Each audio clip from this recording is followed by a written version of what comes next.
Boudica, kill them all. Boudica, kill them all. Yeah, baby. I come prepared, Jesse. I have come prepared. I'm pumped up. In the original script, it was Boudica, fuck them all. I love it. I love it. I love it. That lasted about 3 days trying to establish when swear words had their origins, and we found going back to the Canterbury Tales. Yeah, that's almost 1,000 years, and then beyond that, into Roman times, which swear words, English, Viking, Latin, might have been used then that would have been just the worst possible. Obviously, there's no record of Celt language. Right. They didn't write, so we don't have anything other than what the Romans wrote about them. 2 sources. Right. Fuck them all would have been just as fun, though. Yeah, I thought it'd be good. But Ariel, who's the producer, who's Ariel Bleiberg, who's Ehud Bleiberg's son, who's a producer on the film, is a history buff, and he drew the line in the sand and said we can't do that. It even if it were contemporary, it sounds so anachronistic that it'll pull it out of the movie. But I thought it was brilliant, and there was a form of fuck used as a swear word, not meaning procreation, that was used 2,000 years ago. That was that, and I was perfectly happy to use it. I mean, the Celts didn't speak English as we know it now. There wasn't any language as we know it now. Yeah. Well, it still would have been fun if fuck them all made it. I appreciate you mentioning that. Has anyone else that has interviewed you about this film had an actual axe show up? No, they haven't. And I felt like going to get the Boudica sword, which is in the other room, which I probably. Oh my goodness! How is it far to get the sword? I'll go get it. Oh, awesome! Yeah, that's what we're doing. We're having fun here on PhatSamuraiGuy's channel. Yeah, baby. Yeah, we're gonna see the sword. We're gonna see the actual prop. That's how we do it. Yeah, having fun. At a dust this off, man. Sword. But I couldn't reach them right there. Let's check out the sword there. So this that she uses in the film, and this is the torque. They're the only props I kept from the movie. It was blow it up there. Can we see it again? Absolutely. Yes. The reason for keeping them was not entirely greed driven. It was that when we shot in the UK, it was a really, really frantic shoot that was very, very difficult, and I knew that we were missing an immense amount of the film. So I grabbed a hold of absolutely everything that wasn't nailed down and brought it back to the US, where we did additional pickups in the woods here, which just in one of those really rainy California winters. Yeah, I don't know if you're familiar with Topanga Canyon and that sort of area, but when it rains, it looks like Ireland or England. It's not. It's very only lasted a couple of months, and it goes back to being very California looking. But we shot immense amounts of pickups and fighting in the US. There was just no other way to it. So I brought it back. The sword was crafted by a Lithuanian artisan, which I didn't know when I bought it. And it was right at the height of the fighting, and I paid for it and bought it in a and then received word from him after I paid for it that he was in, I think, Donbass or one of those places, and he said it'll take a little bit to get out of here because the post office is under fire at the moment. Oh my goodness! Not Lithuanian, and Ukrainian. I'm so sorry. And well, it actually arrived 2 days before filming. It was a monstrous endeavor to try and get it and track it. I was tracking it up to the day before it arrived, and it said it was still at the post office in the Ukraine. Yeah. Oh my goodness. Hey, whatever works, brother. Whatever works. And to me, because Olga is Ukrainian as well, and the sword was Ukrainian, and there's a magical element to the whole thing, and I felt there was a lot of parallels between a small state fighting a huge, empire, and so it's quite interesting. I talked with Olga at length about this. She is obviously not wanting to state anything politically on it, but I know that it triggered some sort of recognition with her. But the idea for the bronze sword was, the bronze had, gone out of fashion 1,000 years before, the Bronze Age had ended long before AD 61, which is when our film was set. But the whole idea was that the sword came from the past, and it was in the past and all that sort of thing. And after it, but it actually retained this power that had been handed down, that sort of founded Boudica. It was sort of, I thought it was rather fun and rather interesting, really. Yeah, that's what it's all about, having fun. right. The two Yeah. on one that they found that they think actually may have been Boudica's or another queen. It's enormously heavy, where Oh wow, look at that. Yeah. like that would mean you're a slave, and so you wore as a way Right. to show people you were no longer a slave. It was sort of like the Right. Copy that. whole origin of the open palm shake. It's to show you have no weapon in your hand, or the salute, which lifts open your helmet. Showing Right. Yeah. Well, thanks again for showing those props. This is awesome. sort of Exclusive here on the Movie Dojo podcast. We kind of jumped the gun a little bit. We got excited, but that's what it's all about. It's having fun here. But it's your boy Preston, Phat Samurai Guy, and welcoming back the legend himself, one of the greatest action directors going today, Jesse V. Johnson. Again, welcome back to the channel. We've had a lot of fun in the past talking Hell Hath No Fury, which is one of my favorite movies of that year it came out. White Elephant, we had a blast talking about that as well. But today, baby, we're talking about Boudica, Queen of War. And we're going to get to that. But before we get to that, what? That's right. Got the Blu-ray copy of One Ranger. Jesse, I love this movie, man. This is legit. There's a really behind the scenes on that one as well. It's worth getting, Yeah, and it's got your commentary as well. Yeah. So everybody watching right now, all you action thriller crime fans out there, this is a must. This is a must. That's right. I highly recommend it. You definitely get a lot of information. Yeah. But yeah, I loved it, man. I really enjoyed it. I mean, Thomas Jane killed it. I mean, look at him. Look at the legend right there. Killed it. And the gunplay, the action sequences are so good. I enjoyed this actor in the film as well. I'm going to reach out.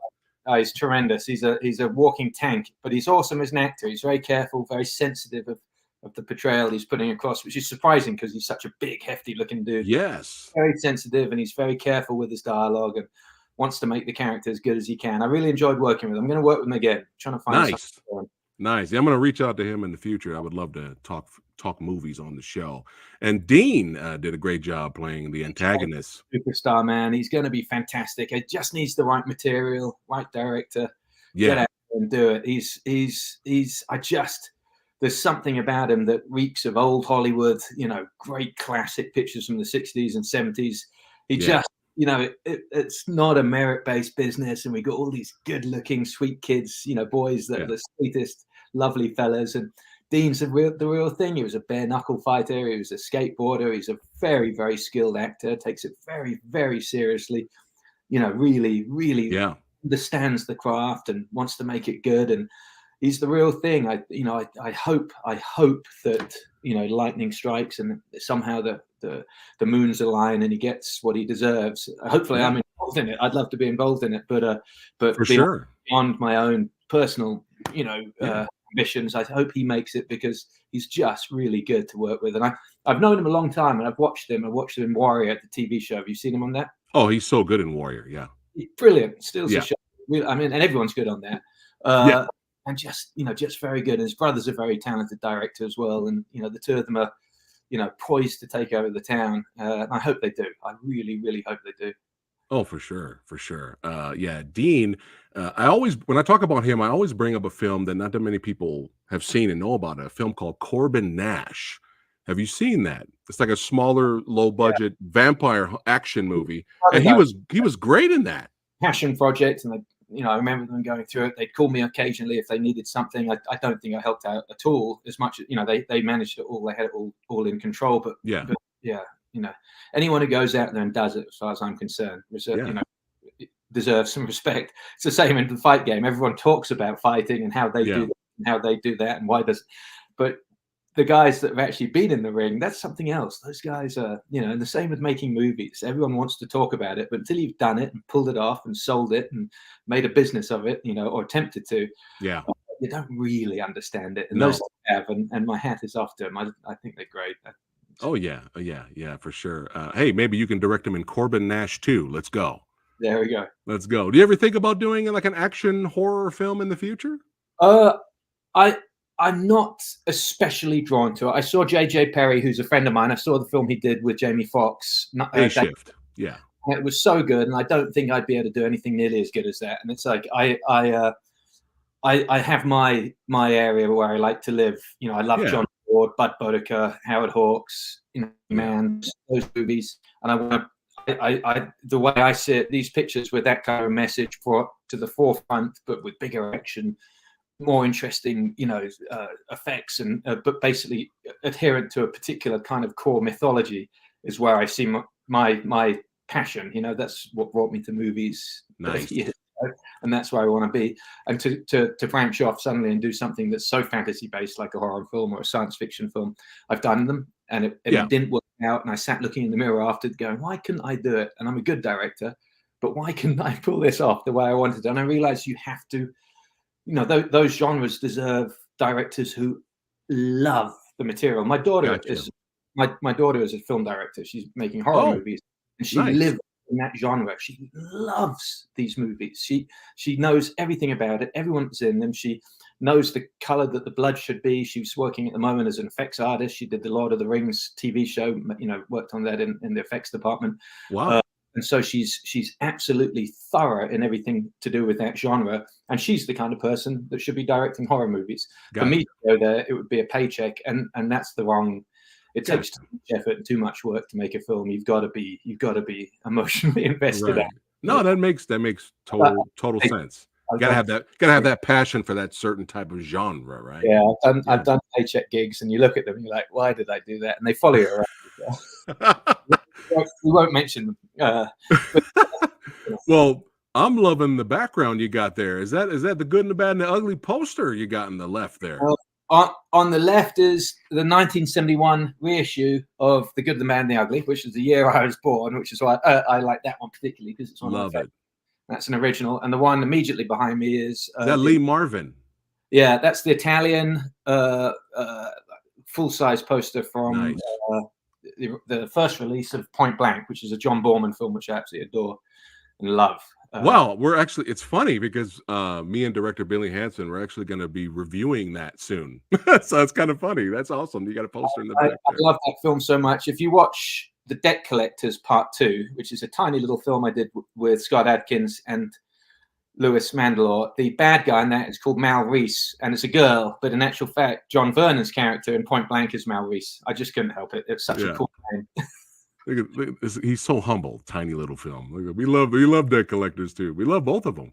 Yeah. Well, hold on. We got people watching right now. We got stuntman, filmmaker, actor Colin from the UK. He says, "Hi guys, I'm a huge fan of Jesse and his work. I know he has been asked this a lot, but is there any progress? Perfect timing on Debt Collector 3. Also, what is his environmental with Hellraiser 3? Hellraiser 3. Are you involved with Hellraiser 3? No. Oh, okay. So 2 questions. The first one is Debt Collector. Probably once a week, someone emails and asks about it. Business-wise, fan-wise, tons and tons of messages on that. It's probably the one that most, I get the most sort of correspondence over. I most recently talked with Ehud about that one. I have a script for it, which I've written, which I absolutely love.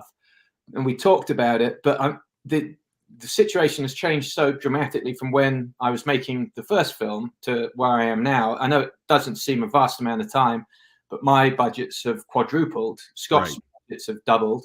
Yeah. And consequently, unfortunately, our paychecks are very, very different to what they were when they did the first one.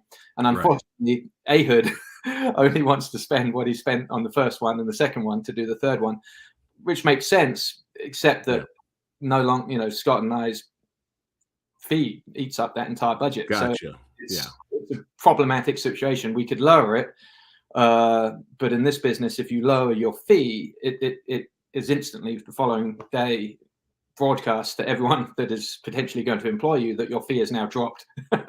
Right. Really, really creepy. It happens just like that.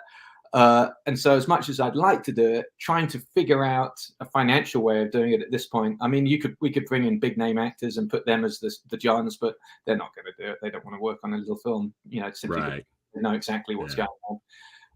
And that makes sense. I got you. Such a tricky position. I've fingers crossed. Fingers crossed. Avengement Part 2, which is similar, maybe a little bit more money, and Savage Dog Part 2 has been offered to me, and that came with scripts that someone has written, a spec that was given. The films are there. I was offered the Accident Man Part 2. I turned it down. It didn't make sense for me. I'd already done that film, and it doesn't make sense to repeat what you've done. The other thing was The Second Debt Collectors was a difficult film to make. It was it took something in the region of 25 or 30 rewrites, which I was doing. So you're not sleeping while you're doing it, trying to make it right to fit. I made myself very ill on that one.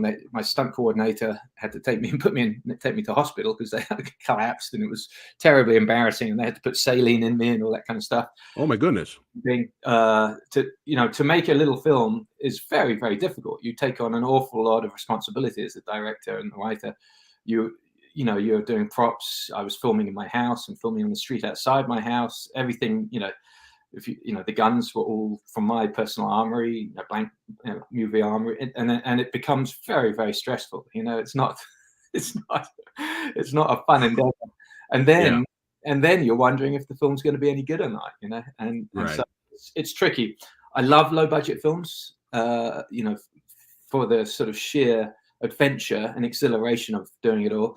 But I really, really love making the bigger budget ones. I just came off a TV show where we had 50 horses with stuntmen and 200 to 300 extras all dressed in swords and armor in Budapest. And it's so much fun. Wow. And 7 cameras and 2 techno cranes. And this is exciting. This is making movies, and you're out there, and it's really, how it should be. So, the exhilaration of making a low budget film is fun, but it's difficult as well, and it's exactly a point where you just you'd really rather like to share some of the responsibility. Yeah, well, I'm sorry you're being tortured, being asked every day about that. But us fans, we love both of those films. Not every day. It's about once a week. Once a week. Yeah. And no, don't get me wrong at all. It's not torture. It's one of the most wonderful things in the world. It's like they're getting love letters every day, Right. Because someone's enjoying your work enough that they wish they would want you to make a sequel. We should all be so lucky, Right. Yeah, for sure. Happen. No one asked me to make a sequel of Charlie Valentine or The Butcher or The Package, these earlier films. And I like those ones, but they desperately want these sequels to these other pictures, and that's a cool thing. As a artist, which ultimately, or creative, let's be less highfalutin about it. As a creative, that's exactly what you want. So the other question he asked was, what was my involvement in Hellraiser 3? I had no involvement in Hellraiser 3. Hellraiser 2, funnily enough, was the first set that I ever visited. I worked as a intern in the special effects department, not the special makeup effects, the special effects, which is fire and sparks and explosions. Yeah. I think it was Cliff Corbould was doing it, I believe. I'm not 100% sure, but it was only 2 or 3 days, and I was probably 12 or 13, 14, something like that, completely illegal. I left school at 14 and started working on these things. 15 years old, really after GCSE, I guess. And, wow. It was my life. I would cycle to the Pinewood Studios, and Night Read was the first one I got paid to be on, I think, or Getting It Right with Helena Bonham Carter. Yeah. Night Read, I think, was the first one that I got paid to be on as a PA. You're running around with a walkie-talkie, and it was a Clive Barker horror film that was shot in Pinewood for Canada, I think. And then Getting It Right with John Gielgud and Dudley, Peter Cook and Lynn Redgrave. It was, running around on that one, and it's a good way of learning. It was. I think for me and my character, it was better to learn life that way than to have gone to a college where I think I probably would have just drunk myself into a stupor. Right. Yeah. Copy that. Discipline hammered in from outside, from an outside source. A boss. A role model. An actual, and then the knowledge that if you screwed up, your rent wouldn't be paid and you wouldn't eat is a much better way to motivate you when you're young, than someone telling you you're going to not get a good mark, which really wouldn't have worried me an awful lot. So I think it was a good training ground for me. Yeah, getting your feet wet, the beginning, so that's really cool. It's funny because last year I had actually had the pleasure of interviewing Doug Bradley. I had fun interviewing him and Ron Smorenberg, and we talked about we showed his fight scene when he fought Tony John Triple Threat, and that was fun. And he had some fun things to say about you and stuff like that. That's a really good fight. I think that fight's underrated in that Ron movie. Swanberg is terrific. He's a really, really beautiful human being. He'd worked for me on The Fifth Commandment, a film that I directed in Ireland with Rick Yoon, which had some great martial arts in it. It was cut to pieces. Unfortunately, I was exited from the project in editorial. Oh no. Cut together, ended up looking like someone's acting, terribly self-indulgent acting reel by the end of it, which was sad because it had the bare bones to be a really tremendous movie. Yeah. But I didn't have the knowledge at that point. It was my second film. I didn't have the game to be able to talk my way around a person who was equally as hard-nosed as I was. Unfortunately, he was the financier and I was just the employee. So we know how that ended. But I did enjoy working with Ron Smorenberg. And when I went back to Thailand to do Triple Threat, we looked him up and brought him in, and I gave him a part in that. And he and Dominic Vandenberg, another dear friend of mine who came out and helped on that, work together. And I think because they had a similar background. And I think Ron, gave some tips on film fighting to Dominic and helped him. And it was a good experience. And he's a good fight guy. And that fight that you're talking about, which ends with the bet with the knuckle, which I also used in the package, by the way. Stone Cold, uses it in one of the fights. Yeah. Robbie Dalton, Switchblade Knuckle Duster. The fight was Tim Mann's work, really. I've got to say that was his choreography. He brought it together. He would show me the previews. I'd make my notes, and then you'd step back and you'd let and those kind of movies, you don't get too involved as a first unit director while they're hashing it out and doing it. Yeah. I was there at the beginning, the first punch. I step away. I go off and do my first unit.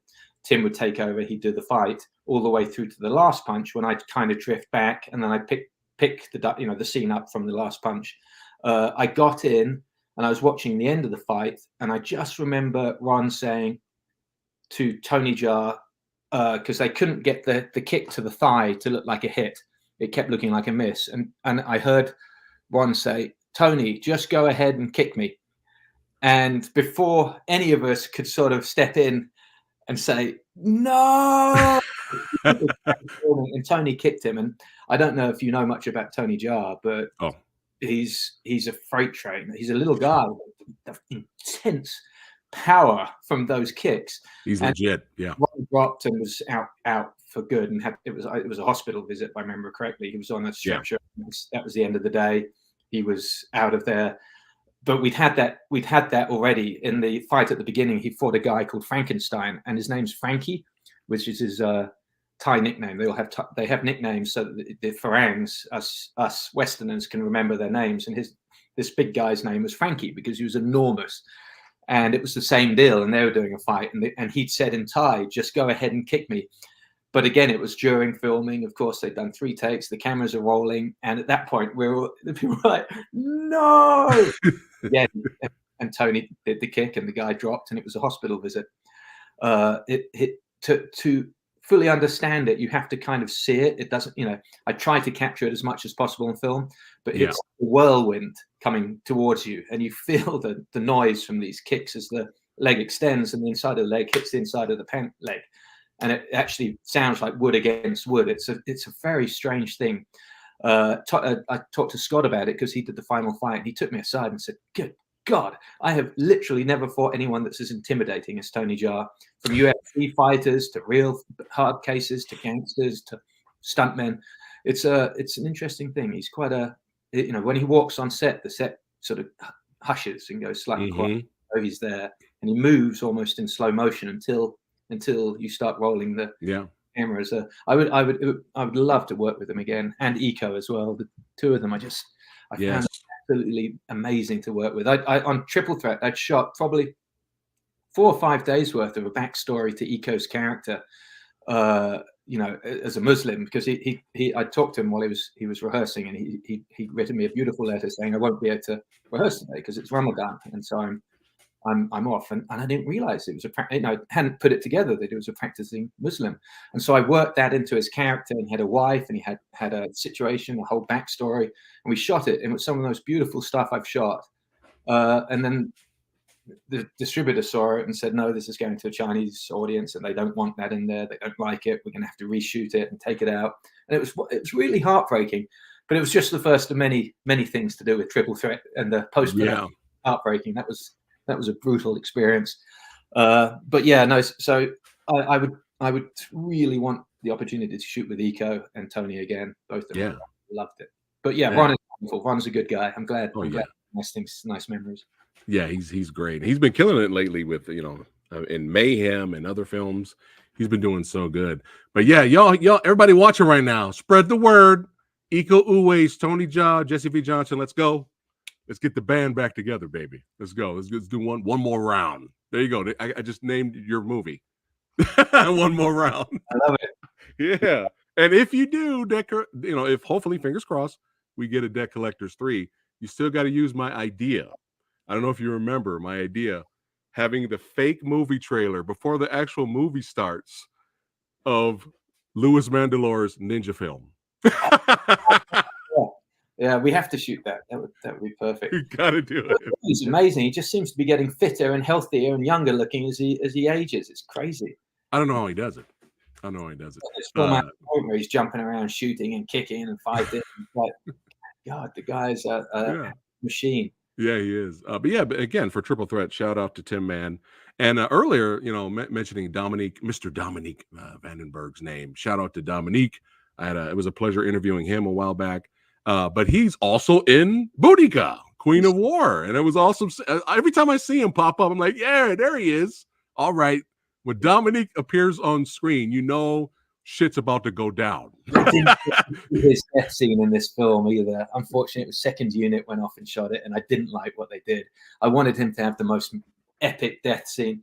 But this is the problem with making these films where you don't have, you know, you've got, you know, the budget of a you know, secondhand Fiat car. You know, it's heartbreaking, you know. But he's, you know, he dies okay, and it's a good little beat. But God, I really wanted to give him something special, and that was upsetting to me. But the film is Olga's, and Olga looks wonderful. You know, she looks wonderful in the picture, and I think her performance is really good. And for sure, for me, it was to show that more than anything else. You know, it was not supposed to be a big action movie. It was supposed to be a small movie about this woman who finds herself in a position that thinks she's ill prepared for, but then realizes that she's actually been prepared for it her entire life, you know, which is something I found very, very interesting. I think we all have a lot more inside our soul than we think is there. It's our own demons that keep us back from our true potential, you know. Well, brother, you made this little small movie big. You made this small movie big. But really quick, before I play the trailer for everybody watching, Olga is great. She's always amazing. But man, the cast in this is so good. Peter Franzen as Wolfgar. He's amazing. A long time. You know, his wife played the lead in The Butcher for me with Eric Roberts. Oh, really? Oh, wow. Irina Björklund. She's won the Swedish Oscar, and all the, you know, the two of them are amazingly well known in Scandinavia. That's you know, they've been breaking in over here with things like Vikings and he's so good in Vikings. Yeah, like he was great in the film. I mean, everyone did such a good job. Leo Gregory immense in this picture. People think it's easy to play a nasty guy, a bad guy. He's one of the nicest guys I know, and yet he plays those parts so well. And it's like, how do you do this? Because you're literally a gem of a human being, but he plays them so well, and he does it much better than I thought it was going to be. It was written far less effectively than he played it. Oh wow. Yeah, he killed it. He was great. Lucy Martin was great. And wonderful. They're our friends. We love them, and they're so good. And I just, again, like Dean Jagger, I want to see them take over the world. These are the people who should be taking over the world. Lucy's like, she reminds me, I worked with Angelina Jolie on Beowulf. I worked very closely with her. She was, in fact, a lot more with the, you know, attainable to the stunt team on that movie than she was to the rest of the crew, which kind of ticked off everyone. But she enjoyed hanging with the stunt guys, talking about sword fighting. And I thought she was tremendous. And Lucy has a lot of that same vibe. I want to see someone take her and put her in a picture that she's, you know, she's the lead in, and, you know, and Clive as well. Clive should have been Bond. You know, these guys are really exactly very lucky with the cast. I really did. I hope people enjoy them in the picture, because it's for me that's what makes a film. Oh yeah, Clive Standen did a phenomenal job. Another Viking and alumni there, and man, Nick Moran, man, is he good or what? He's so brilliant. I owe him my firstborn. He's made me look good in so many films. He's in Chief of Station, which is coming up with Aaron Eckhart. He plays a tremendously good former KGB officer. They didn't put him on the poster. I don't understand why they don't do that. But anyway, he's very, very good. But I talked to him midway through Boudica while we're shooting. I said, you're doing really good with this, Nick. What's going on in your head? Because it's whatever you're doing, it's nothing to do with my direction. It's fabulous. And he said, I'm going to tell you a little story. When they were prepping Gladiator, it was Jude Law. Jude Law didn't want to play opposite this unknown from Australia, so Jude Law backed out as Commodus. And at the last minute, they need to find Commodus, the evil Caesar. Yeah. And Nick went in for 4 or 5 rehearsals with Ridley Scott, auditions, and got, was thought he had the part, basically. Knew the part back to front, understood it, played it opposite Russell, all this kind of stuff. And then suddenly the phones went dead. And next thing you know is it's Joaquin Phoenix playing it. But he said it left such a kind of blister on him, such a mark, that he brought all of that venom and ferocity and evil to Catus Decianus in My Boudica. So I was very happy about that. Yeah, he was. Oh my God, for poor old Nick, it was great. He's one of those characters. You just like he's so good at being evil. We had really a hard time on this one because the light was short, days was all this kind of blah blah blah. Every indie film has a tough go of it when they're making it, but we had I think it was a 1.5-page speech he gives to her before she's branded, and it was brutal. And I'm looking at the clock, and we're already supposed to have wrapped, and the sun's coming down, and I've got 3 or 4 different producers, and now the unit production manager's turned up, and someone else from accounting's turned up, and they're all tapping their watches or their cell phones, looking at me with daggers, and they're about to pull the plug on the plugs in the lights and the generator. Oh wow! Hand on the plug, like, you cannot shoot. I said, I haven't even shot the scene yet. It's 1.5 pages. And Nick looked at me and he kind of winked and said, "Let's do it. Just do it. Just roll the cameras." I got this. Rolled the cameras. He did it in one, the entire scene. All of the dialogue, no rehearsal, hadn't seen it before, had no idea what was going to happen. He said, "We're done." The plug got pulled. Producers are like, "Sorry, that's it." And I looked at Nick and I said, "I'm so sorry, brother. That's we can't do any more." And he said, "No, that's great. I loved it. I gave it everything." Wow, and nailed it. It's awesome. But you don't often get the chance to work with people like that is cool and kind of know. He's directing pictures as well, really good films. So he understands what you're up against when you're doing this stuff. Your back's up against the wall a lot of the time. And, creativity goes out the window some days, and you're simply thinking of the Rubik's Cube of how you can get something done in the minimum amount of time and actually tell the story, because the next day you're in another location and you'll never be coming back to that particular location again. So gotcha. It can be terribly soul destroying, not even depressing. It's just like, oh my God, I spent 10 years. My daughter's middle name is Boudica. I've spent 17 years with this idea to make this film, and I'm stuck here, and I'm going to, I've got 15 minutes to get what should be shot in 3 days. But you can't cry in the corner. You do it. You do what you can. Get it done. And you're in and out, and baby, that's don't make excuses, which is actually what I'm doing now. So let's stop doing that. And I like your idea. Copy that. Movie. Yeah, copy that. But yeah, phenomenal cast. They did such a good job in here. But before we play the trailer, we got some chat here. Right. Hold on. Neenan says, "Avengement was effing awesome." There we go. Thank you. There we go. There we go. Scott Atkins is amazing. Avengement is one of his best films and is so good. Yes. I think it's definitely one of his best films. I think it's his best film. I do too.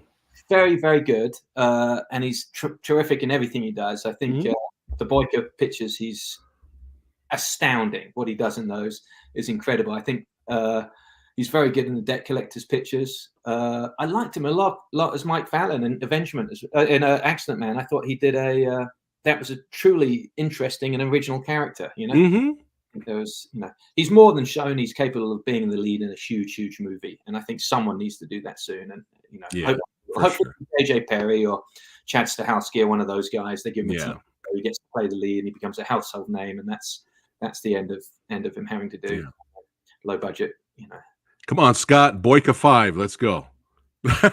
Come on, we can do it. Spread the word, everybody watching. Boudica 5. Oh my goodness. But we got some more here. Say hello, PhatSamuraiGuy and special guest Jesse loved Boudica. I found it on Netflix UK and loved it. Look at that. You have to go in with an open mind. At the end of the day, it's a story it's her story with the girls. I watch it and I get teared up when I see the statue at the end, and you go to that moment. If you're there for a big scale action movie, then that's the wrong. There are probably better places to go. But I think the story, the personal story on it, is quite moving. I mean, it's I'm quite proud of it. It works. It works well. Everyone can relate to revenge. Being wronged, having everything taken away from them, and they want to fight back. Everyone can relate to that. They can, but then also the other tale, word spoken on revenge, which is the man who sets out on revenge should first dig 2 graves. One for the person he's after and one for himself. And I think that's an important part of any revenge film. You can't have him walk away into the sunset. Revenge in its essence is a terrible way to live, with that heavy burden of needing to kill someone to get your own back. That's, that destroys the person who is on the quest to revenge as well. And I think this is the thing that is lost in so many modern pictures that are made by people that adore comic books and adore mythology. They don't quite look at what really happens to the human soul in these situations. I think it's important. How important it is, I don't know, but to me it was important. Yeah, there's a price to pay. Yeah. Jeff here says JVJ is the man. Oh yes. Thank you, Jeff. And we got Neenan says there's an Avengement 2. Jesse, you got to give me a role in the movie. I got to get killed by Scott Adkins. I will search you down and find you for it.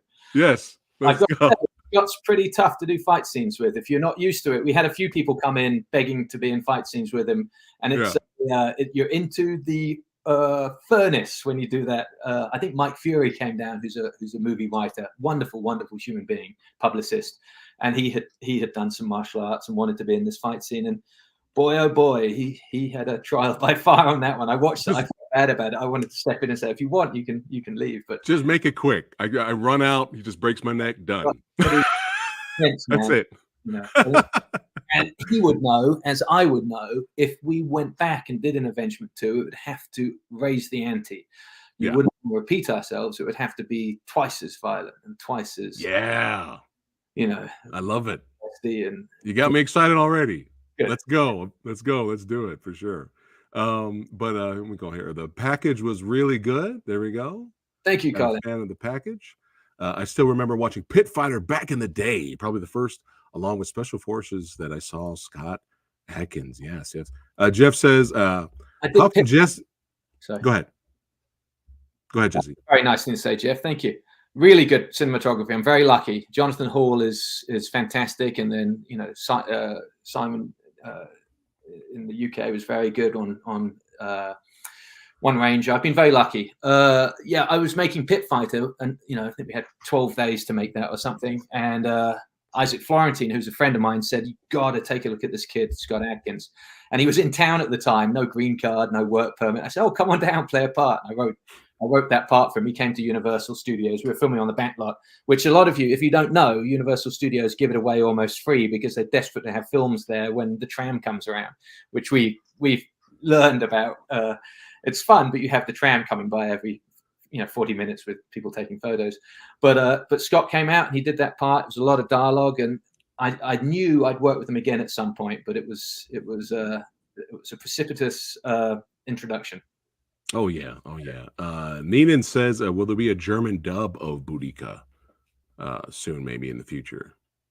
I don't know. I don't know if it's come out in Germany, but I guess it's subtitled if you're asking. But I know it had its German release. I'm surprised they didn't dub it. They usually have the choice of that. But no, I don't know yet. Sorry. And most importantly, please keep doing the juicy squibs. There we go. Someone asked me this morning, another interviewer, they asked about blanks and fake gunfire. I have no problem with visual effects gunfire.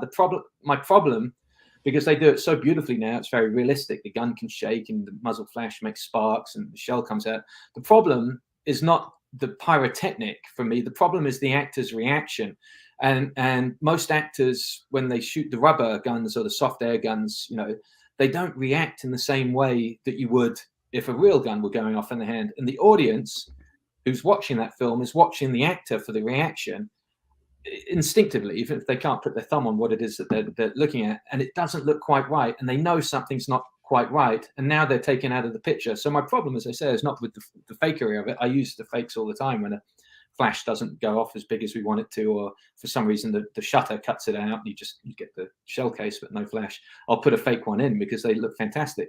But it's the actor reacting that I've had the problem with, making them look like they're in the moment, and they are our barometer as the audience. We're looking at them for the reaction we should feel. You see a person embarrassed, you're not embarrassed until you see all the people laughing at him. Each of the cuts of the faces of those guys reacting and laughing is what triggers us. And the same with an explosion going off or a squib. So the muzzle flashes, it's a more complex answer. The blood hits, I think they haven't. There's not really very much that works the way that an actual explosive squib with the plate and the exploding condom. There's nothing that quite comes close to that in terms of the visual, visceral thrill, impact that you get when you see one of those. You can amplify it a little bit. You can use clear liquid or dust, and you can help that with a little bit of blood visual effects. But it's an interesting thing. I will keep using it when it's practical. When it's not practical, right. You can use especially if you're doing a fight scene between two guys with a pistol. You don't want to use a blank for that. It's unnecessarily dangerous. Use a squib, use a visual effects squib. But it's it's an interesting thing. I agree. I think there's so much to be said for keeping it as practical as possible in terms of keeping the audience invested in what's going on. If you're going to use visual effects, try not to show that they're visual effects. I've done a few movies where they're not very good, so I know you can bring those up. But my codex is to try and do it as practically as possible first through planning and safely, choreographing it and then figuring out, if we can buy it a little bit with a CG or not. Yeah. Copy that. Yeah. And there's a lot of bloody squibs and more in one Ranger.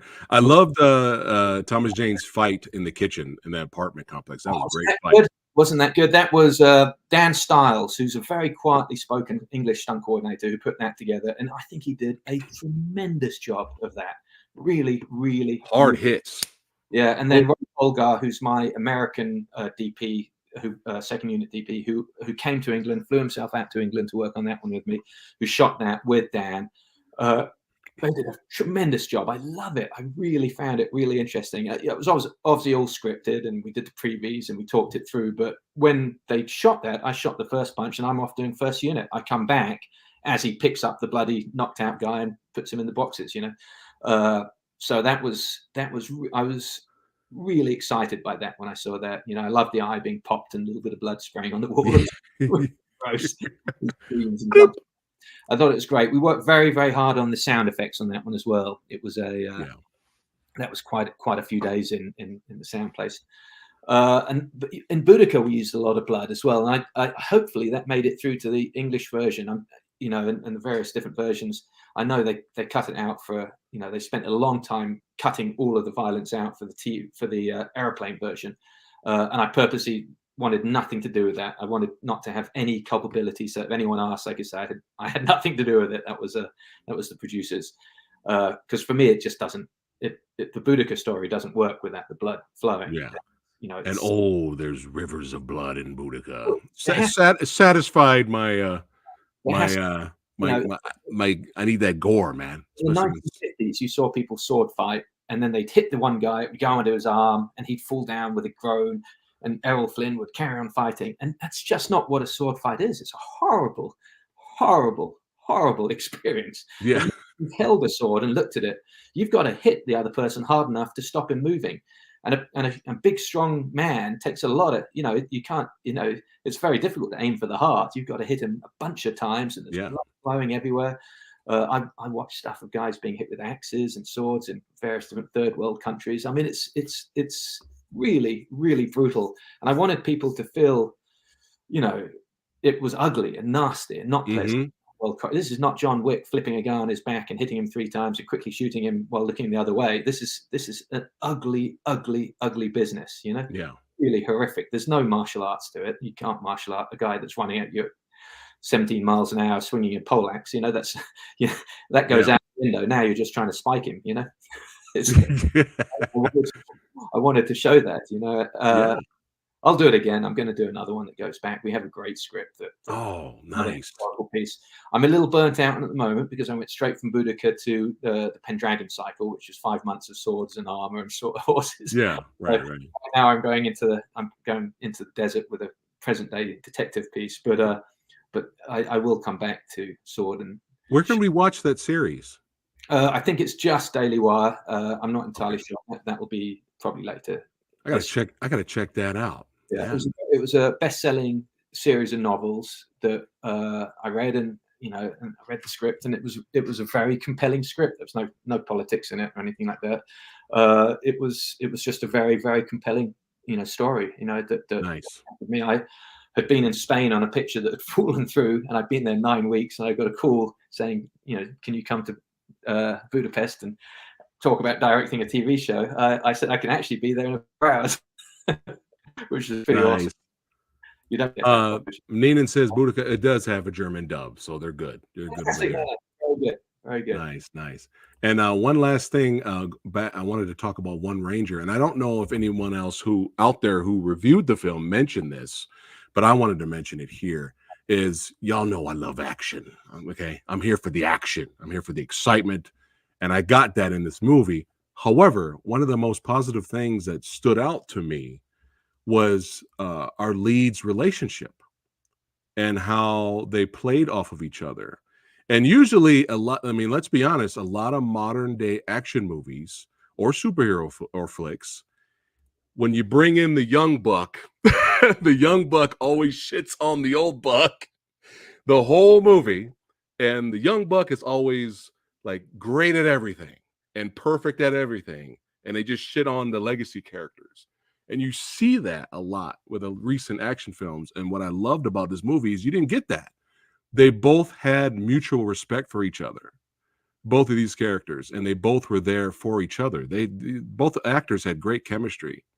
And I just really enjoyed that a lot in this film. And I don't know if anyone else is mentioning this, but this is a huge positive, because usually with movies like this, like I said, they always shit on the old legacy characters. And it's just like, they're perfect in every way.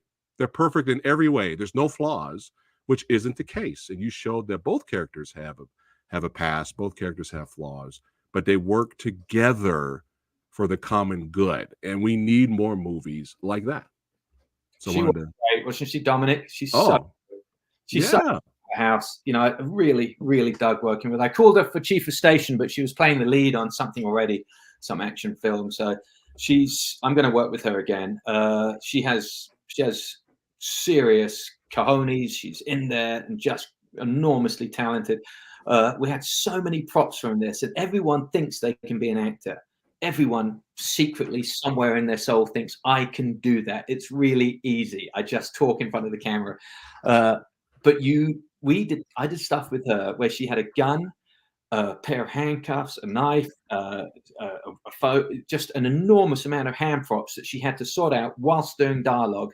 And we've got that awful ticking time of, we've got to get this done relatively soon. We can't, this is not David Lean. We can't wait around till the sun's right, and she would just be spot on every time. Absolutely dead perfect. And, she's done a lot of television. I love TV actors because they have to work in that, that furnace every day, that if you fail, you're out, especially the guys from like EastEnders and these more brutally shot things that shoot quite quickly. And she was just brilliant, wasn't afraid of TJ, Thomas Jane, wasn't intimidated by him. Nice. The action, the rest of us looked at it all. She'd been a dancer, so she understood choreography in its essence. It's very similar dancing. In fact, probably dancing is twice as difficult as fighting, but understood all of that in its essence, worked with the guns, with the blanks, with the effects, and was fearless. I would absolutely kill to work with her again. And I did think that a lot of the relationship that they have in reality, her and TJ, which is a complex one because they've done a TV show together, so it's a love put up with. I'm not going to say love hate.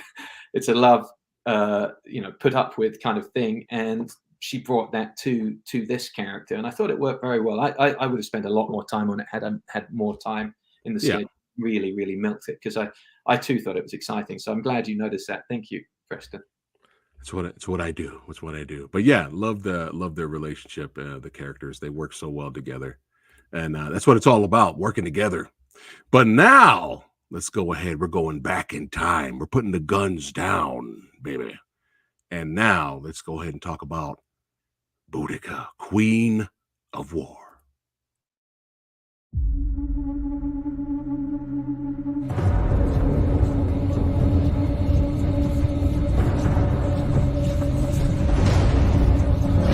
Forward!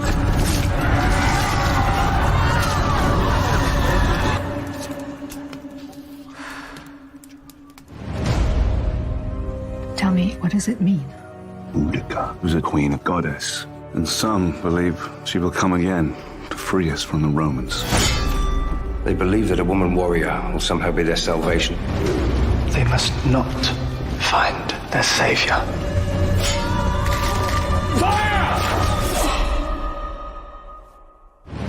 Our people asked the gods of the land to provide us a leader, and now they have. Accept me and my men as your loyal servants, my queen.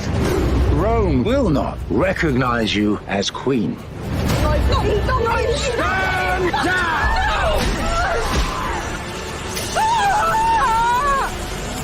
Hail Nero. I am Boudica. You are my people. We're in a time of extreme peril. We fight for our freedom.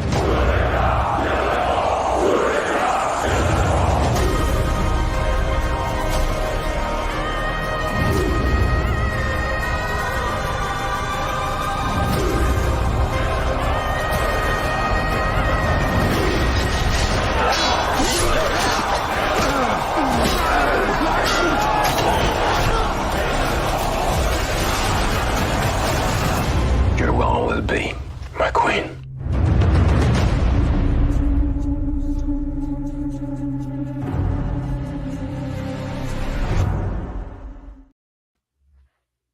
Yeah. Oh yeah. Oh yeah. Fun trailer. That's the first time I've seen the trailer. Oh my goodness. That's how you do a trailer. Yeah, man. Once I S.V. Johnson making small films big. That's what he's good at. Investment in this, emotional investment that it's painful to see this stuff sometimes, And this is a passion project, correct? Certainly was for way too long. Yeah. It was it was a passion project for a long time. My daughter's middle name is Boudica. Absolutely loved the story. My mother took me to see the statue in London when I was little, and it was a story that affected her. Most English school kids were taught about. I don't know if they still are, but when I was a kid back in Victorian times, we were taught about the Boudica story and where it came from. It was Boudica as I was growing up, and then somewhere after I left high school, it was changed to Boudica, which is the Celtic pronunciation, as it was felt that the Roman pronunciation was wrong. To call her by her Roman name when she was really very much an English queen, a Celtic queen. And so I rather like the change to Boudica. It makes a lot of sense. It's rather good as opposed to Boudica, which is the Roman pronunciation. Right. Copy that. You go to the statue, which was put up in Victorian times, you'll see it says Boudica, and then underneath it's re-engraved Boudica. Copy that. This, man, shots like this, so good. Yeah, it's fun stuff, isn't it? So I had thought it would never get made. The problem was, finding a lead actress that could carry that off. And it wasn't until I did White Elephant and met Olga that I realized there was something there was a chance of making this work, of making it become something, a reality. Also working with Nina Bergman on Hell Hath No Fury. I just enjoy working with, these powerful female actresses. It's fun. It's great. I enjoy it. I enjoy the collaboration. It's the stories. I was brought up by a single mother, so the stories are exciting for me to watch come together, and unabashedly interested in doing those kind of stories. I like it. And so I approached Olga and flew to Paris to sort of pitch her. Took all of them. I drew a lot of the storyboards and costume designs. I drew her face as a queen with the curly hair and the silks, and I drew the face with the eyebrows shaved off and the scar and the mad, orange hair and the false teeth. And so I said, these are the two characters. This is your progress. You start as this beautiful, mother who has her fingernails done and her hair done with her daughters, very much like a 21st century Beverly Hills housewife. And this is what she becomes at the end of the movie. This warrior woman who's broken in every way except for spirit. The teeth are gone, the eyebrows, the thing that dictates a woman's, look to us in many cases are gone. She's got mud on her face, and this is what she comes back as. There's no pretense or care for what she looks like. It's simply this drive to get revenge for her family, and she dug that. She liked it. It appealed to her. We talked a little bit about Ukraine, and we talked a little bit about but we had our own story. She was very concerned. She said, "But I'm not English. How can I play this?" I said, "No, there's no such thing as English." When this happened, it was an island with multiple tribes, perhaps 100 different, over 100 different tribes that in many cases spoke completely different languages. Some, there was no Celtic language that sounded anything like the English we speak nowadays. I said, it's absolutely fine. It's the most international of stories. It's a small group of people being oppressed by a far larger, better equipped group of people who are greedy and nasty and trying to exploit the smaller one. It could be Vietnam, it could be Ukraine, it could be, you name it. It could, Belgian Congo, it could be anything. This is Rhodesia, whatever. This is a story that is timeless, and I think it's always going to. And then on top of that, you have the personal story of her story, and she dug all of that. She liked it, and she sort of signed on at that point. And then it became a dash to try and find money. It's very, very difficult trying to get money for these kind of things. And I was very lucky that Ehud Bleiberg, who has financed quite a few of my pictures, stepped up to the plate. He's wonderful. Nice. But yeah, I love shots like this. It's a great shot. That's Chris. He's tremendous. I took him with me to Budapest to do Chief of Station. Very, very good actor. Lucinda Thackcraft found him, who's the line producer on Boudica, and recommended him, and he's brilliant. I mean, the Romans are just ruthless. Yeah. Just ruthless in this movie, man. Well, if you imagine I achieved about 5% of how ruthless they really were, that'll give you some, that'll give you some idea. It would be a splatter porn horror movie if I showed exactly what, and how they did it. Oh yeah, torture, I'm sure. Seeds. That's a great shot right here. This is wonderful. This is Kevin Van Hook, who's one of my dear friends who's helped me out in visual effects for several movies. This is something he created. I believe he created it from scratch, which is even better. Wow. We had a lot of battles in visual effects, not personal battles, but just trying to make this stuff look as photoreal as possible. It's not a simple thing to do without vast sums of money. Things like this that were you do your very, very best to make them as photoreal as you possibly can, and it's really a process of he'll deliver one thing, I'll look at it and say, no, we got to do that. You're going backwards and forwards, and what you end up seeing in the movie may be the iteration of maybe 35 or 40 passes by the poor visual effects artists who are pulling their hair out in frustration at me by this point, and the amount of money we have to spend is getting less and less, and the other 70 or 80 shots in the movie are looming over us as the delivery date draws ever closer. Oh man. And wow, I mean, Lucy right here. This scene right here, after this scene ended, I shouted and pointed at the TV, "You are my new favorite character." Yeah, she's absolutely terrific. Deserves a spin-off. Yeah, she's so good. Cartamunda is a slight play on spelling play on the actual another warrior who had chosen to fight the Romans. For some reason, there's nothing written on her. There were no, the Romans. The only reason we have Boudica in our history is because of what Tacitus and the other guy wrote about her, and they were reviews of 2 different battles and a tiny little bit of back history on her, and so we have that information. But Cartamunda we know existed, but she fought a battle in the north against the Romans, but it wasn't recorded in the same way, so we don't know anything about her. But I decided to make Lucy's character called Cartamunda, and maybe hint that perhaps she had done something prior to this one that was interesting. There's our hero. He's on Peaky Blinders. Never. Oh yeah, that's another great show. Never heard any good things about Nero. The thing is, you read him, and there are reevaluations on him. I didn't want to actually have him play the fiddle while Rome burned at the other one. If you look closely, you can see the harp in the background of the shot.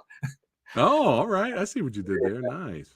Yeah. Yeah, he would often just turn up completely naked, and we talked about doing that scene naked, and then I just lost my nerve at the last minute, so I put him in a little toga around his little loincloth. But he would do that regularly, have a whole bunch of officers, hardened soldiers come in, and he'd stand naked and give his orders to them, and if anyone said anything or did anything, then he'd punish them. It was sort of like, it was just there's some really really interesting stories that we everything in the movie I researched and put in there. It feels contemporary in many ways, and there's maybe anachronistic, but we worked so diligently and hard to make it as spot on as possible. Oh yeah. But yeah, he did a great job playing that character, because you're just like, oh boy, we have an interesting one here. We have a very eccentric Caesar we got going on here. Was this sequence here supposed to be a little longer? The attack on him, yeah, there was. They wanted. I wanted it off camera altogether. Ehud wanted to show him being killed, and so we shot it. And then I didn't really like it very much, so I used it as a flashback. Gotcha. Hey, well, it worked. It worked though. Well, it's okay. It would have been more troops required to kill him. I didn't think it was adequate of such a fantastic warrior to simply have him killed by one guy. An arrow in the back. It's it's okay. It's all good. Olga's performance was great. She's so good. She was wonderful. Wonderful. And without spoiling anything, what you did with her daughters was brilliant. By the way, that's the big problem with the Boudica story, and why it has never really worked for me before. And I watched probably 2 or 3 or 4 different versions, that English TV and various different plays and things and it doesn't work, because what happened to them is so explicitly awful and so unfilmable, and it's not entertainment of any level, not even entertainment, as in, living next door to a concentration camp entertainment. It's awful. It's awful. Yeah. What Catus did to the 2 daughters. And so how do you have that element in your film? How do you work with that? And that was the big problem. And that's what took me decades or so to try and figure out. And then it popped, and what you see in the film is the resultant way that I felt was the most artistic, the most artistic and the most valid way of showing it, that paid them the respect that they I think required. You don't want to show that stuff and profit off it. Yeah, of course, but like at first, the way they were speaking to her and all that, the dialogue. I was kind of like, like I was like, I'm thinking, like, I'm like, wait a minute, something a little off here. And then once the big reveal, happens later, I was like, oh, that's brilliant. Yeah.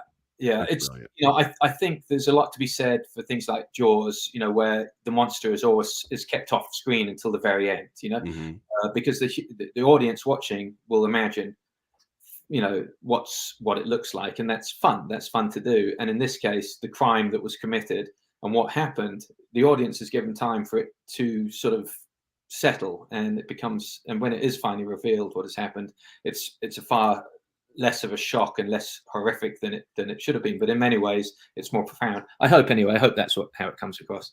That was how it was planned. I hope I didn't screw it up.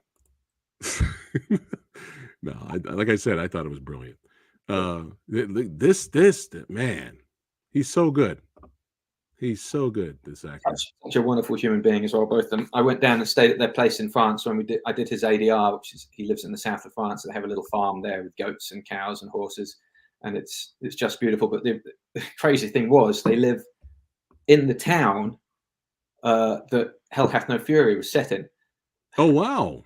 It just is one of those weird things. And I took some photos of the signpost and sent it to Nina when I went down to do his sound, because I said, you won't believe it, but I'm in Aubagne in the south of France, which is exactly where the town with the cemetery in it is where Hell Hath No Fury is set, which was also the town where Jean de Florette was set, which is one of my favorite sort of French films by based on the book by Marcel Pagnol, and that's the countryside that Peter and his wife live in. So just a strange little tiny fact that doesn't mean much to anyone, but anyone who those two films.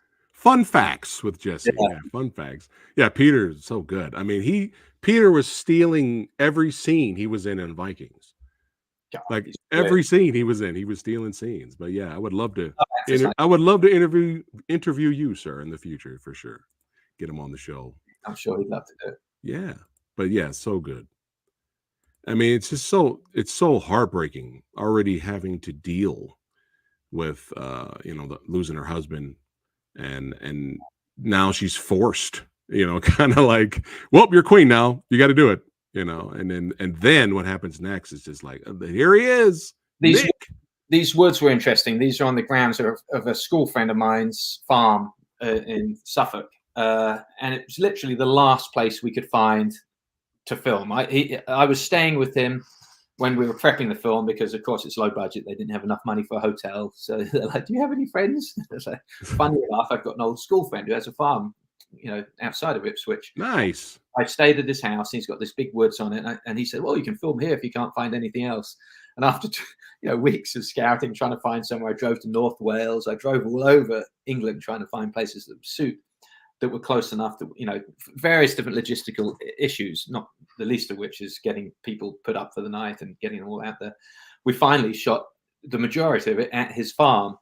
And one day he walked out with a big box, a wooden box. He said, by the way, these are a lot of the Roman artifacts I found while plowing the field here. And there were little dolls and glass objects and little bits of metal, because he's got a metal detector as well. And sure enough, we're 20 miles from Colchester, which is Culloden, which is the first, which is where the temple, of Claudius is. That was the first major city that she burned on her sort of revenge streak. So there's every possibility that she galloped and was around this neighborhood that we filmed the actual film in, which is pretty interesting. It was like this little voice saying, "Treat this story with respect, Jess. This is where she was, this is where she grew up as well. So do it right. Don't fuck it up." But that was interesting anyway. So, but it is beautifully positioned because Suffolk is on this sort of streak through England, which actually has a little bit of warmth and sun to it, whereas the rest of England is in rain. We'd be there and we'd have sun, which is one of those beautiful things that sometimes happens on a movie. The movie gods smile at you. So we had these great sort of shots with sunbeams coming through the trees and things that we were lucky to have. Otherwise, it would have been pitch black in there. Yeah, beautiful. Hey, you got to use what you got. Use what you got. But Nick's so good. Nick is tremendous. He's so good in this movie, man. Yeah. Speaking of scene stealing, and just brutal, the torture she had to go through, man. This character. But look at her now, man. Look at this. That's it. It's game over. That's a wrap. Yeah, this stuff is interesting. You write it in your script, and she stands with those soldiers and raises her arm and shouts. And then you get out there, you realize you've got to put this together. It takes just, because you're cheating. We don't have enough people, so I've got to angle them to the lens. If you imagine, there's two lines coming off from the camera. 5 degrees as to what we can see. That's the only place that we put the extras and the background. Outside of that, we don't care because it's not on camera. So you're basically pushing everyone in. So you literally, if the camera moved 1 inch to the left, you'd see there was no one there. If it moved 1 inch to the other side, you'd see no one there. And you're just desperately always trying to make 12 people look like 100 people. And it's enormously challenging. So one line in the script becomes a whole afternoon of trying to get it together. Exactly. Copy that. Yeah, I'm sure it was. How many days to film the movie was it? 18 days or something. 18 days. Oh my goodness, that's impressive. It's like 3 and a bit weeks, so 4 weeks or something. You're in and out because it's holidays and things like that. These were shot in Ipswich town centre. This is a big old church they have there, and this is on one side of the church, and then the charges were shot on the other side of the church, and it was quite fascinating. It was quite interesting. I walked there. We'd been setting it all up and getting the thing ready, and I walked over there, and there's a group of hoodlums there doing in the corners, the tough guys, English. Right. They all look skinny enough. You poked them in their one good eye, they'd fall over. But they with their matching tracksuit top and bottom, and they said, this is our territory. What do you mean? He said, you can't make your little film here. Sorry, mate. I'm like, well, we'll be here in about 10 minutes. You can stay and watch if you want. Nah, it's not going to work. We're not going to let you film here. And almost as he finished his sentence, about 40 Romans and barbarians walked in behind me.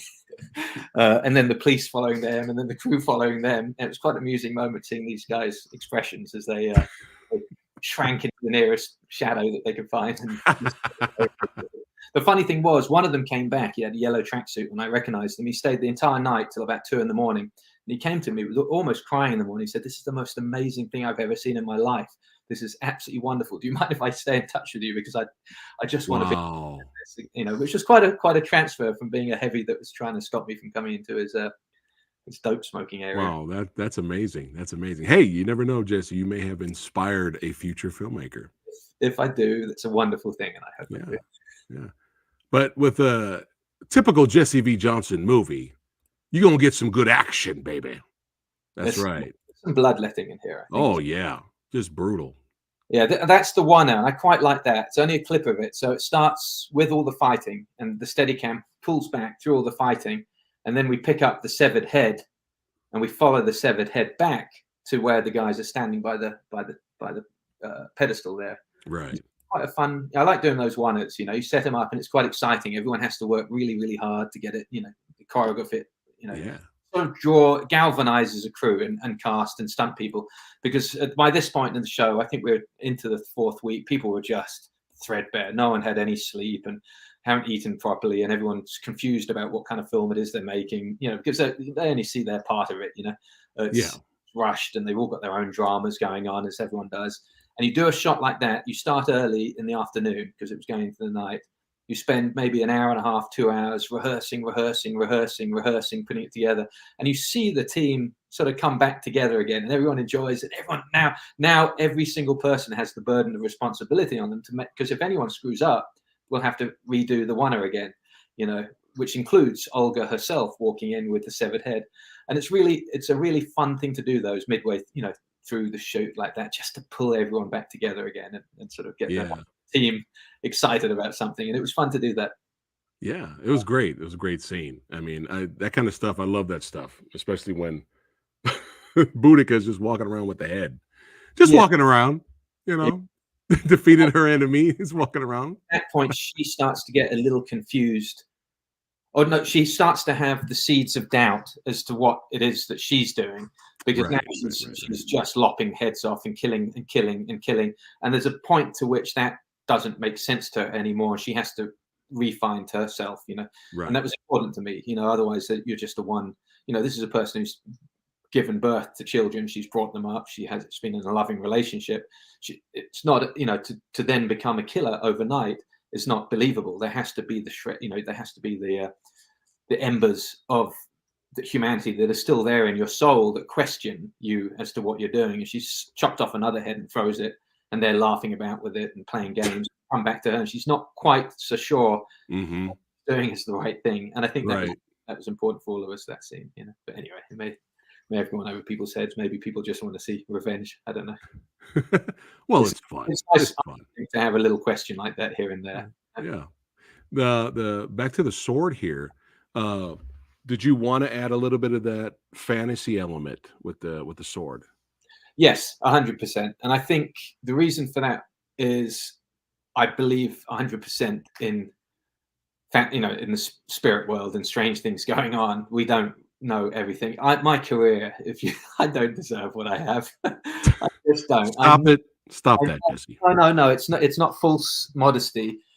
I know from whence I come. So there's a angel or whatever you call it or something. My ancestors, the gods, someone has steered and kept me out of trouble along the way and put good fortune. Now I'm a greedy little bastard, so I've managed to take a hold of everything I can and use it to the best. That I take full credit for. But the opportunities that I've been given, the opportunities I've missed as well, have been presented to me and put in front of me. And I truly believe that our forces at work that are greater than our own personal,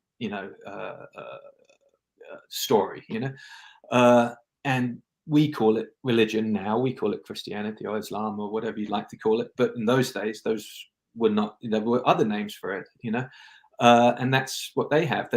And I truly believe if you saw something that was questionable, humans are funny. You take it as if the other people in the room say, "Yeah, no, this is okay," it's okay.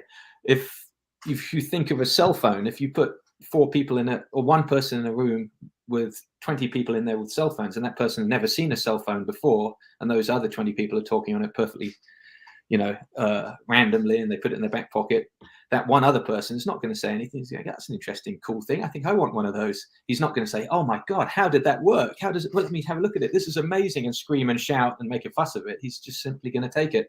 And I wanted to show that, when she has that moment in the roundhouse, the Cranog, for the first time, where she says, "Give me my sword, I'm going." And the sword flies through the air and lands in her hand because the child has handed it to her. And she leaves. And Peter Franzen says, did anyone else see that? And they're like, "Oh, it happens all the time. Don't worry about it. It's just her." Oh, okay. Yeah, because that's the truth of it. That's what people are like. We don't question much. Mm-hmm. If it's happened to us, I bet if I asked you how a cell phone works, you probably couldn't explain it. But we use it all day long, and we don't care. It's magic, because we know there's technology that. Well, you probably do know actually, but I don't. The fact is, we take so much for granted because everyone else is, Right. And I think I wanted to show that magic was like that for the longest time. People took it for granted. If the rest of the gang said it's fine, she's got that on her side. That's why we're following her. I also wanted to show why they were following her, because they believed that she had magic behind her as well.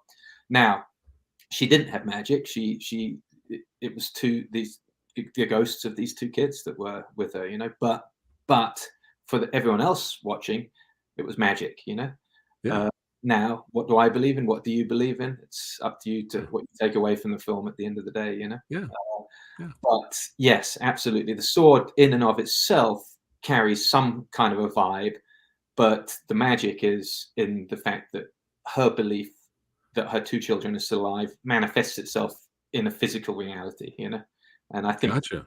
To agree that, I don't know. It works for me. Yeah. I was like, oh, you put a little fantasy splice on there. I like that.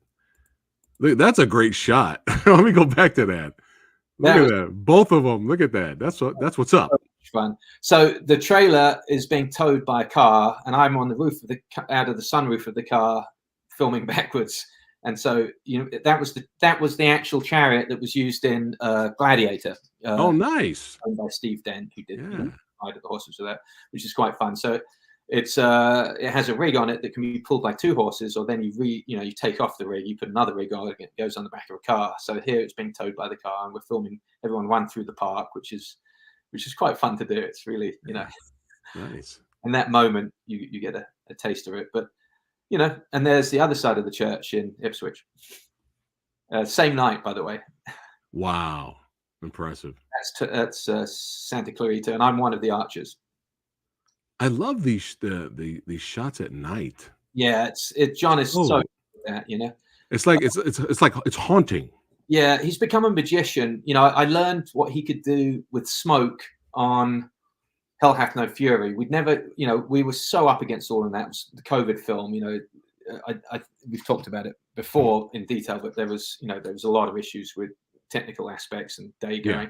And John had showed me a technique where he puts a smoke wall up. It relies on there not being any wind, of course. He'd put a smoke wall up behind the actor, hit it with a lot of light, and it looks like the sky is light, and it's nighttime, it's midnight, it's completely black.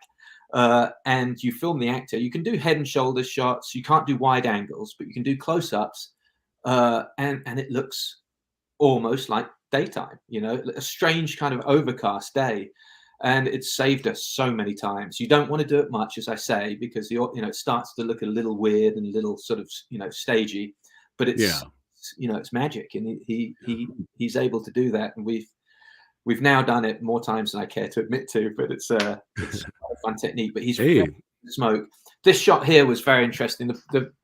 We had the smoke wall, and I was behind the Roman lines with 3 cameras, I think. We had all and we could hear the English chanting. And the first time they appeared through that smoke, it made all of the hairs on the back of your neck stand on end. I could never get it a second time. And I should have filmed the rehearsal. And it was a big learning lesson for me, is don't, on these big shots, shoot the damn rehearsals. Don't screw around and wait. And it was so frustrating because the one that's in the film, the very next one, didn't have the same magic to it. And I wanted to chew my arm off. It's very upsetting. But yeah, you've shoot the rehearsals, man, and those big ones. Copy that.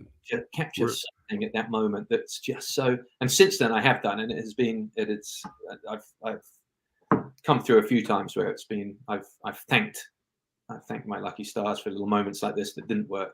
But yeah, sadly, it's not as good as it looked that first time I saw it. But it wow, so it actually looked better than this. That's insane. Yeah.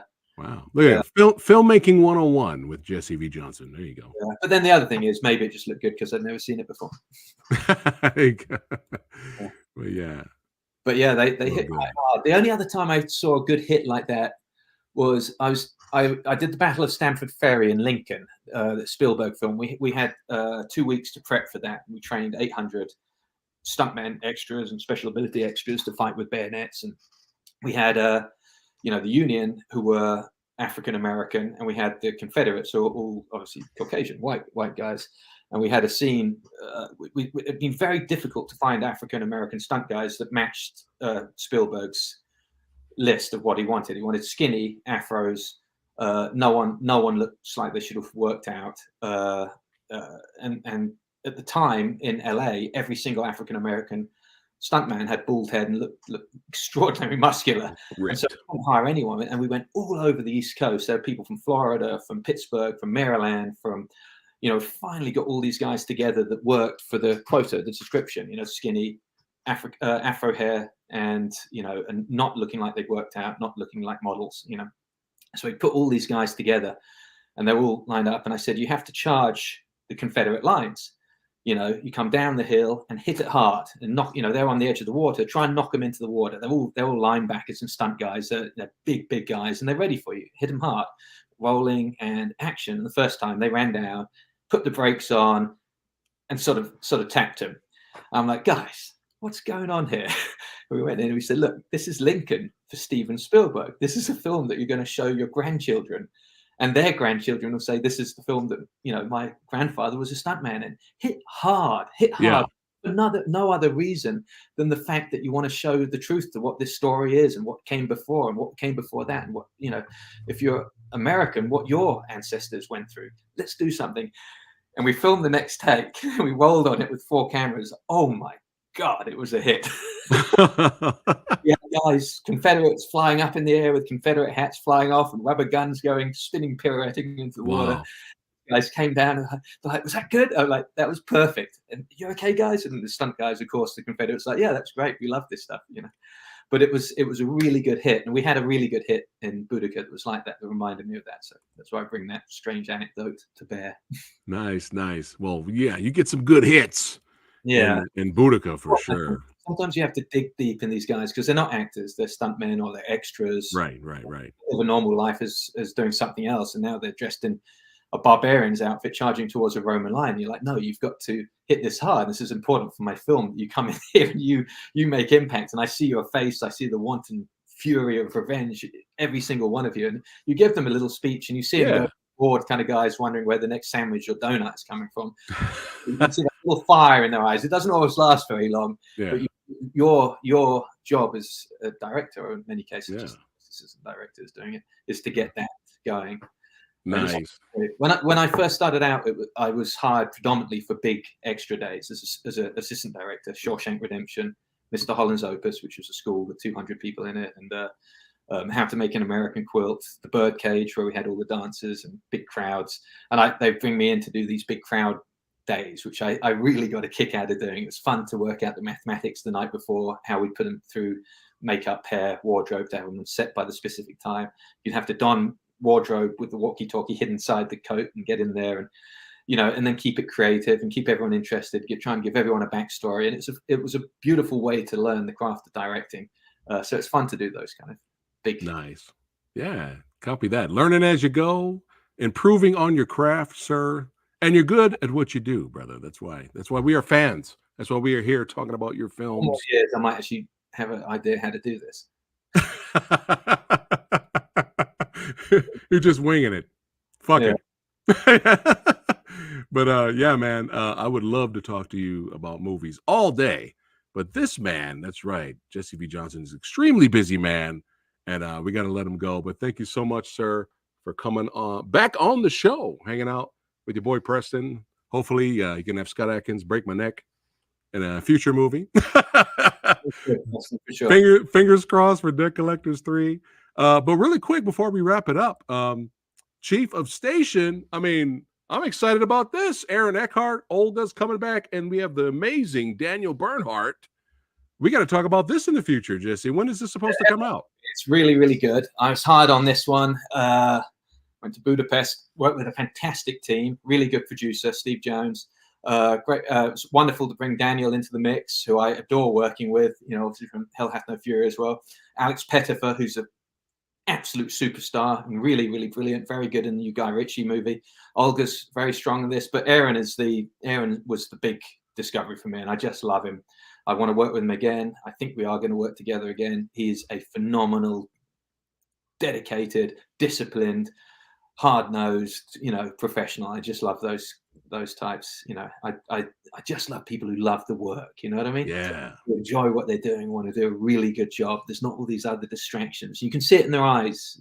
Something. It's like, how do I do this the best way I possibly can? They want you there as a coach, but they come with ideas and suggestions, questions, and it's brilliant. He's up early. We talked every day to half an hour before work just to get in the groove, and he's like a machine. I loved working with him. Very intense. It's how I like to work. So yeah, nice. Well, I'm really excited about this. Is it coming out in May, maybe? I think so. Yeah, I was a huge fan of the Cold War era as a subject matter for movies. I grew up in that era. School kid, East and West Germany and spies, and all that sort of thing. And I Ipcress File, From Russia with Love, and all these kind of pictures from the 70s and 80s, and I just love them. And so we snuck a lot of that in there. Contemporary film, but still the ghosts of the Cold War are there. And it was wonderful shooting in Budapest. Wonderful crew, really, really good team. Biggest I've had. There's a great car chase in it, which I'm enormously proud of. Yeah. With a lot of car chases very early in my career. Yeah. So fun to come and do one that was pretty fun. Oh, amazing. I can't wait to watch this. I cannot wait. Jesse, we got to bring you back, brother, when this comes out. We got to bring you back on the show and talk Chief of Station. That's right. But that's right. I got the axe back out. The axe is back out, baby. Yeah, there we go. Yeah. Thumbnail, baby. Yeah, thumbnail. That's right. Y'all know what you need to do. That's right. Check out Boudica. It is on Amazon Prime. Check out One Ranger. Buy the Blu-ray. That's right. And also, I believe One Ranger is also on Tubi to watch for free. But check out Boudica. That's right. Watch it. Check it out on Netflix in the UK and on Amazon Prime. You will not be disappointed. That's right. Action, adventure, tragedy, revenge, and a good old bloody time, baby. That's how we do it. Check out Boudica, Queen of War. And also, hey, follow this legend over here. That's right. Check out the link in the description box below. Follow him on Instagram on his filmmaking journey. Support this man. That's right, because he represents us action and martial arts movie fans. He represents us, so we got to keep supporting him so he can make even bigger and even better films. That's right. We got to support Jesse, so make sure you follow him. And really quick, thumbs up for Boudica there from Brandon. He's giving the thumbs up there. Yes. Martial arts legend is watching. Chucky Curry. He says, thanks for sharing. Hey, we appreciate you. Thanks for watching. That's right. That's right. Oh, Tommy M, what's going on, brother? He says, great stuff. Opportunity knocks. We take it. Thanks for sharing, Jesse. Good to see Tommy M. Yeah. Yeah, good to see. So thank all of you guys for watching. We're going to be talking more movies and doing some movie reviews tomorrow at 5 p.m. Pacific time. Join me and director Billy Hanson. More special guests on the podcast next week. And Jesse, don't go anywhere, but I'll see you badasses on the next one. Take care, guys. Boudica, fuck them all. All right. Take care, guys.